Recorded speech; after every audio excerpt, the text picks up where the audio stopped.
The woman in red, I guess that is? Fuchsia, Mark tells me.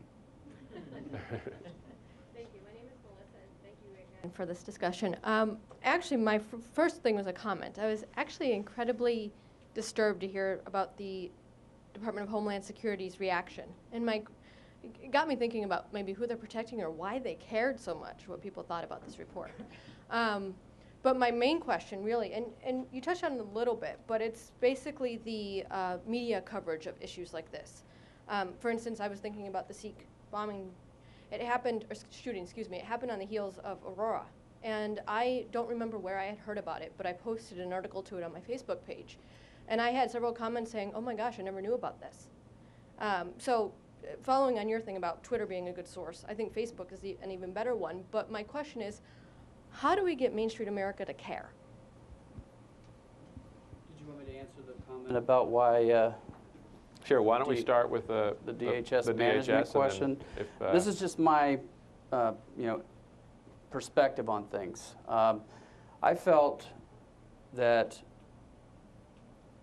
basically this topic is so politically charged, and they realized this after the fact, that they adopted a risk-averse approach to their reporting.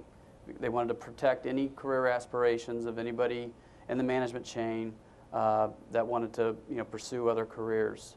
So I think some people were protecting their careers. The other thing is you had a brand new Secretary of Homeland Security that came in. She brought in a whole new group of leaders with her, and I think they were caught unprepared and off guard when this political attack happened.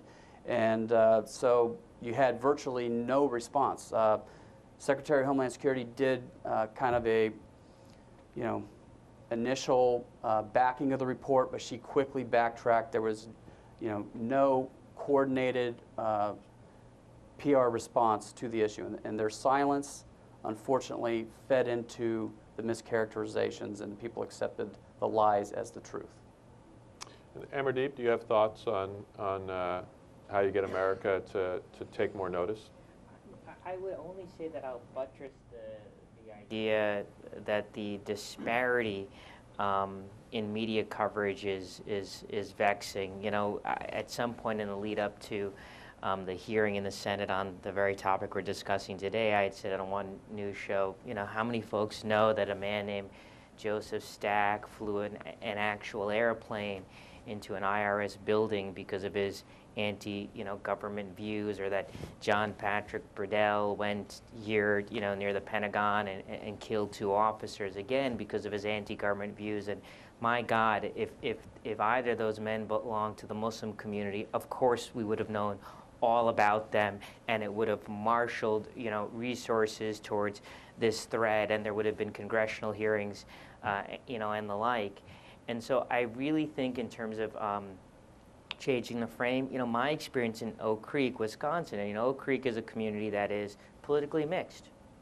You have conservatives and liberals and the like, but I think the one thing that really focused people's eyes on the threat was the idea that this really is a law enforcement issue that affects real people. And so to the extent that we can continue to elevate these attacks, call for media fairness in coverage, that's the only way that we're actually going to have our media reflect reality.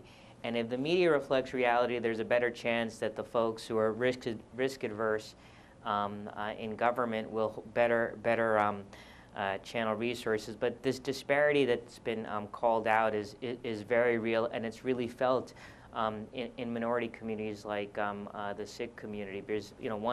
Because of this disparity, our children are bullied in schools at alarmingly high rates, called terrorist, bin Laden, and the like. And so there's got to be a way to balance out the media coverage and make it more reflective of reality. And I don't have a smart idea to do this, other than from what I've seen in Oak Creek resonated, which is presenting this as a law enforcement issue that affects real people, so that you depoliticize law enforcement in a way that Daryl talked about, depoliticizing intelligence. You know, as I've talked to different police chiefs associations on this anti-Sikh hate crime category issue, and we've had a bunch of police officer associations that have said we are going to support an anti-Sikh hate crime category. And the number one argument that works with them again and again is, this is a real issue that affects your ability to do your job. I know you want to protect our communities. We are trying to give you information that will do so. I really think that's the key, is sort of running down the law enforcement piece of this and drumming up that this is a real law enforcement issue, that these are lawless people who don't believe in laws and want to commit these sort of acts. Okay, so I've waxed poetic enough. I'll stop. Ben, before I take one